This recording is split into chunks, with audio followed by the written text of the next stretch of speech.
நம்முடைய பகவான் யோகிராம் சரத்குமாரன்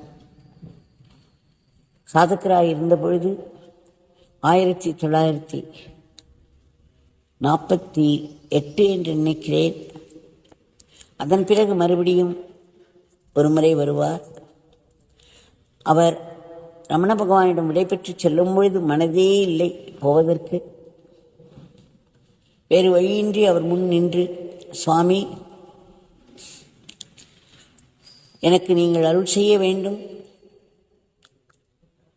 நான் இந்த பிறவியிலேயே இந்த பேருண்மையை காண வேண்டும் என்று சொன்னார்.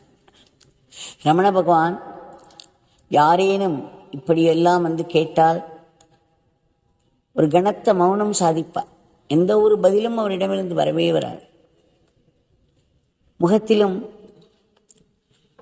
வேறு எந்த உணர்ச்சிகளும் பிரதிபலிக்காது.